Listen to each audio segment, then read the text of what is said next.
এক গভীর রাতে গোয়েন্দা কেয়া সেন তার ছোট অফিসে বসে নথিপত্র যাচাই করছিলেন। ঠিক তখনই টুং করে ফোনটা বেজে উঠল। ফোনের ওপারে কাঁপা গলার এক মহিলা। হ্যালো, আপনি কি গোয়েন্দা কেয়া? দয়া করে বাঁচান, আমার ছেলেটা উধাও। কেয়া ধীরে বললেন, শান্ত হন। আপনার নাম? আমি মালতী সরকার, ছেলে রুদ্র, বয়স 18। বাইরে বের হয়েছিল সন্ধেয়, তারপর থেকে আর ফেরেনি। কেয়ার সন্দেহ চাপা পড়ে না। রুদ্র নাকি সাধারণ কলেজের ছাত্র, কিন্তু তার নিখোঁজ হওয়ার সময় আর জায়গা সব কিছু গোপন ইঙ্গিত দিচ্ছিল। রুদ্রের ঘরে ঢুকতেই কেয়ার চোখ আটকে গেল ডেস্কের ওপর রাখা একটা ছোট পুরনো নোটবুকে। ভেতরে একটি লাইন লেখা, ছায়ার পিছু নিলে আলো হারিয়ে যায়। কেয়া নোটবুক উল্টাতে গিয়ে খেয়াল করলেন এক টুকরো কাগজ। সেখানে অদ্ভুত একটা ঠিকানা, দেওড়াকাঠি বাঁশবন, পূর্ব দিকের পুরনো কুঠি। রুদ্র কেন এমন জায়গায় যেত? মালতী বললেন, ও বলেছিল কলেজে নতুন একটা ফটোগ্রাফির অ্যাসাইনমেন্ট করেছে, অদ্ভুত জায়গা খুঁজছে। কেয়া জানতেন কোনো কলেজ অ্যাসাইনমেন্টের জন্য কেউ এই ঠিকানার কাছে যায় না। রাত 10টার পর কেয়া পৌঁছালেন দেওড়াকাঠির বাঁশবনে।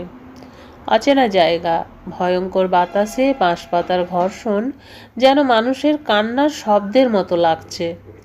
হঠাৎ টর্চের আলোতে মাটিতে একটা জিনিস চকচক করে উঠল, একটা আধভাঙা ক্যামেরার লেন্স।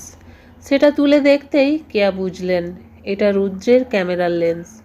ঠিক তখনই কাজল কালো অন্ধকারে দৌড়ে পালাতে দেখা গেল কাউকে। কেয়া চিৎকার করলেন, হেই দাঁড়াও! কিন্তু সে বাঁশবনের গভীরে মিলিয়ে গেল।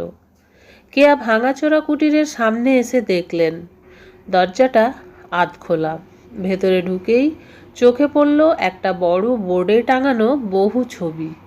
সবই রুদ্র তুলে এনেছিল, কিন্তু একটির দিকে কেয়া তাকিয়েই থমকে গেলেন। ছবিতে দেখা যাচ্ছে একজন মুখ ঢাকা মানুষ রুদ্রের দিকে তাকিয়ে আছে, আর ছবির ডান দিকের নিচে কালিতে লেখা, ভুল জায়গায় এসেছে, ফিরতে দেবে না। কেয়া ঠিক বুঝলেন এটা কোনো অপহরণ নয়, বরং পরিকল্পিত ফাঁদ। ঠিক তখনই পেছন থেকে দরজা বন্ধ হওয়ার শব্দ। কেয়া ঘুরে তাকাতেই দেখলেন মুখোশ পরা লম্বা একজন লোক দাঁড়িয়ে। লোকটি বলল, তুমি অনেক দূর এসেছো গোয়েন্দা, এখানেই শেষ। কেয়া শান্ত। রুদ্র কোথায়? লোকটি হেসে বলল, ও বেশি দেখে ফেলেছে। এই বাঁশবনে আমি বহু বছর ধরে চোরাচালানের ছবি তুলছি। প্রমাণ লোপাট করতে রুদ্র ভুল করে আমার মুখ ক্যামেরায় ধরে ফেলেছিল। কেয়া বললেন, তোমার ভয় হয়েছে, তাই ওকে ধরে রেখেছ। মুখোশধারী এক ধাপ এগোতেই কেয়া দ্রুত পকেট থেকে ট্রেজার বের করে ছুঁড়ে মারলেন। লোকটি চমকে মাটিতে লুটিয়ে পড়ল। লোকটির কোমর ব্যাগ থেকে কেয়া পেলেন একটা চাবি। বাঁশবনের পাশে পুরনো জলের ট্যাঙ্ক ঘেঁষে ছোট্ট ঘরে বন্দি অবস্থায় পাওয়া গেল রুদ্রকে। ছেলেটির গলা কাঁপছে। সে বলল, ট্রিপে যখন ছবি তুলছিলাম তখনই সে আমাকে ধরে নিয়ে আসে, মনে হলো মেরে ফেলবে। কেয়া হাসলেন, তোমার কিছু হবে না, এখন তোমার মা অপেক্ষা করছে। পুলিশ এসে মুখোশধারীকে গ্রেপ্তার করলো। জানা গেল সে এলাকার পুরনো অপরাধী রতন দাস, চোরাচালান চক্রের সদস্য। অনেকদিন ধরেই লুকিয়েছিল। রুদ্র নিরাপদে বাড়ি ফিরল। মালতীর চোখে জল। মা, তুমি বাঁচালে আমার ছেলেকে, আমি কিভাবে তোমার উপকার শোধ করব?